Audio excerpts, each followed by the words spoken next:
no particular order, that I learned from being part of the work in Christian communities to move these boycott and divestment resolutions in the past year.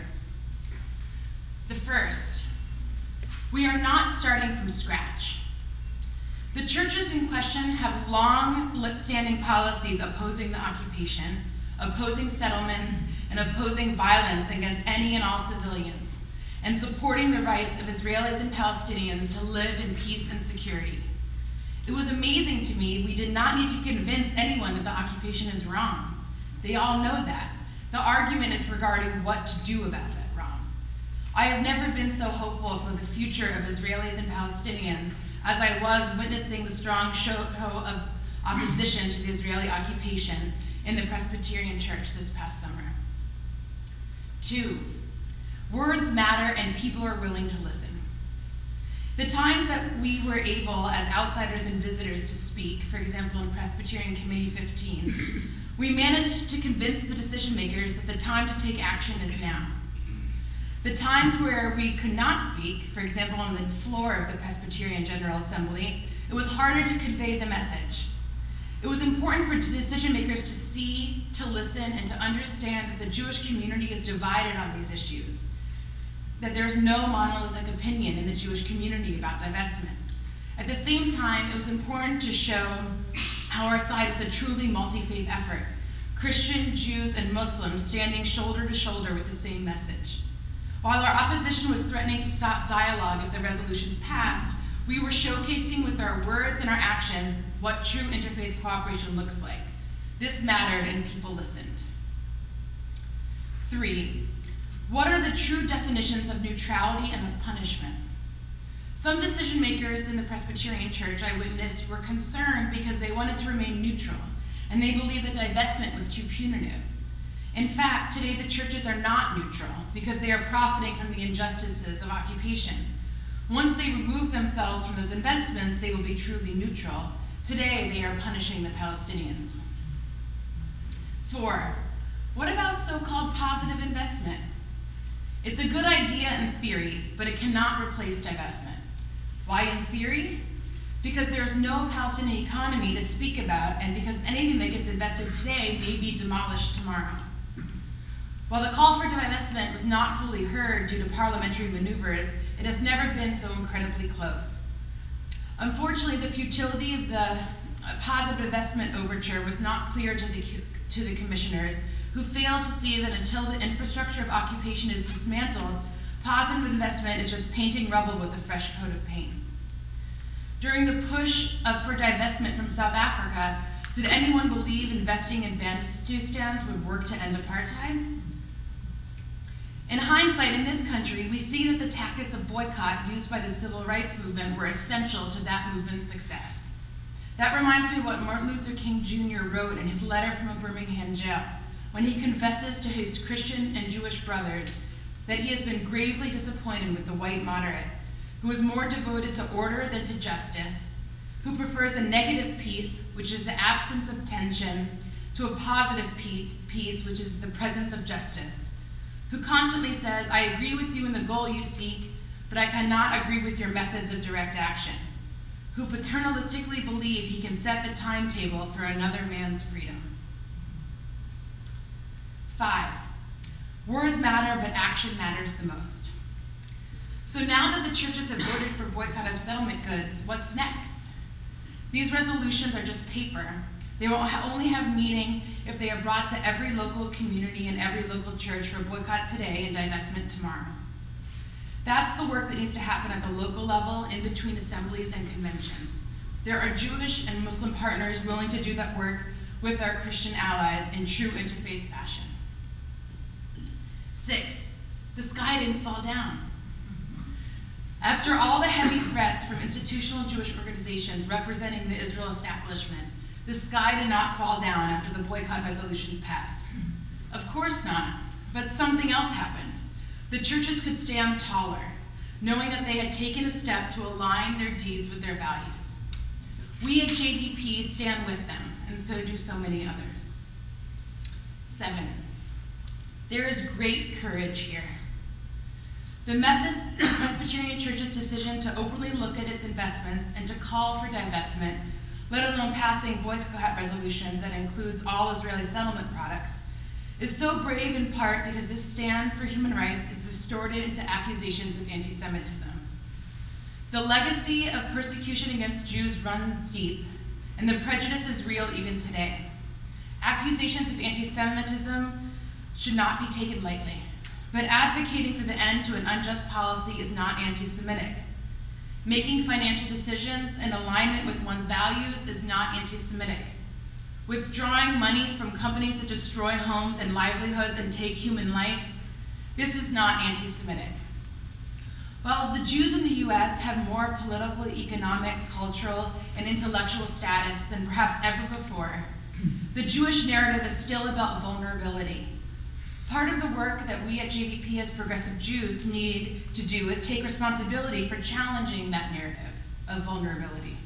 Part of the work that our Christian and interfaith allies need to do is continue to stand up against injustice as they feel called to do by their conscience, while balancing sensitivity to Jewish history and trauma without pulling punches about today's reality.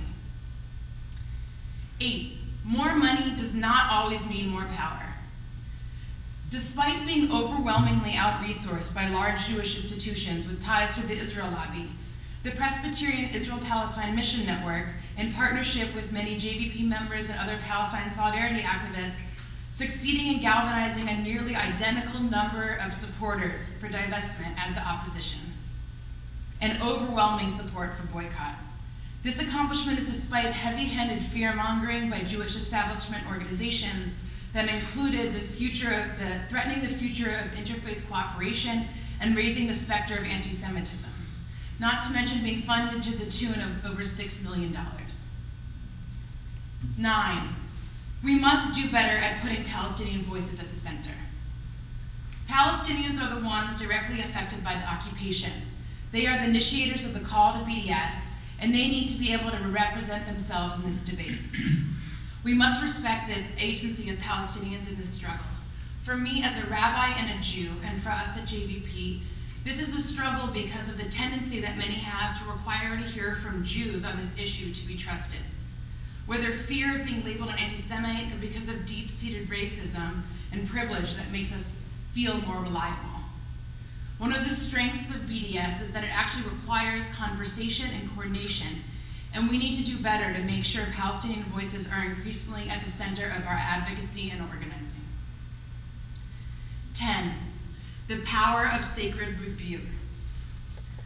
I can think of no greater act of friendship than to risk defamation in order to remind one's friends of their own ideals when they themselves have forgotten them.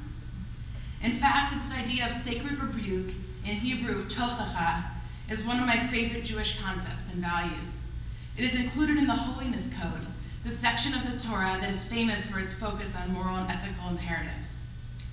Tochacha is about our obligation to tell someone when they have done or are currently straying and behaving wrongly, whether to us or to another. What's more, tochacha requires us also to engage with those we are rebuking and assist them and support them in the repair of the wrong we are calling out. We learn in Leviticus 19:17, "You shall not hate your fellow human being in your heart.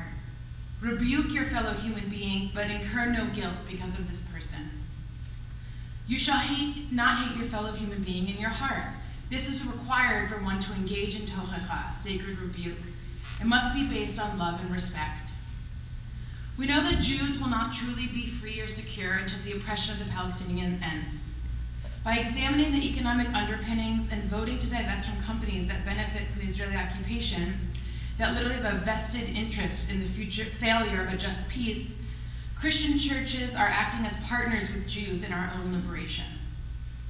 But even still, that sacred rebuke is essential, even if, and perhaps because, it is difficult for some Jews to hear. It is precisely because of my love for my own family members who disagree with me, my community members who sometimes disagree with me, that I do the work I do and participate in the call for BDS and see the growing global movement as a path to a lasting peace with justice. As a 3rd century rabbi, Rabbi Yossi ben Chanina taught, "A love without reproof is no love." His study partner, Reish Lakish, added, Reproof leads to peace. A peace where there has been no reproof is no peace. Out of respect and love, highlight what is wrong, and together we step towards peace. Highlight the harm of settlement expansion of the various consumer products like SodaStream and Ahava Cosmetics that are profiting off of Palestinians' natural resources and stolen land. Highlight the acts of Caterpillar, which makes millions off of demolishing homes and uprooting olive trees. Each year, U.S. corporations receive an alarming subsidy from U.S. taxpayers. By law, 75% of U.S. military aid to Israel must be spent in American corporations. It is with this money that Israel buys its weaponized bulldozers from Caterpillar. Highlight Motorola Solutions, who profits from Israel's control of the Palestinian population by providing surveillance systems around Israeli settlements, checkpoints, and military camps in the West Bank, as well as communication systems to the Israeli army and West Bank settlers. Highlight Hewlett-Packard, who provides ongoing support and maintenance to a biometric ID system installed on Israeli checkpoints in the occupied West Bank, which deprive Palestinians of the freedom of movement in their own land and allows the Israeli military occupation to grant or deny special privileges to the civilians under its control.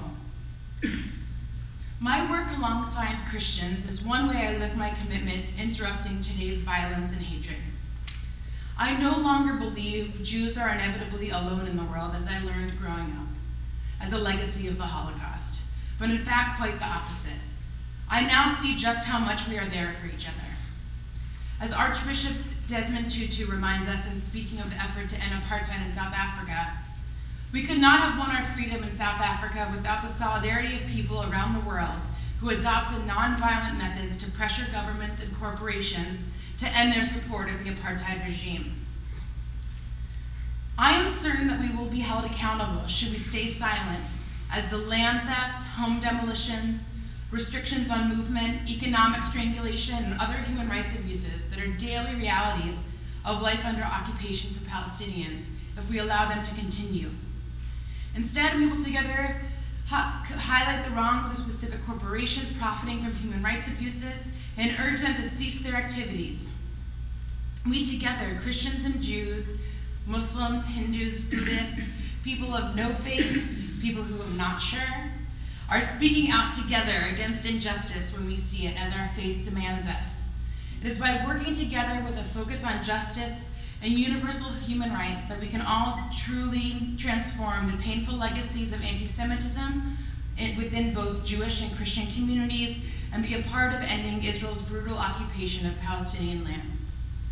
We can each of us call on our tradition's best values and our own gut sense of right and wrong, and together write a future of which we are all proud.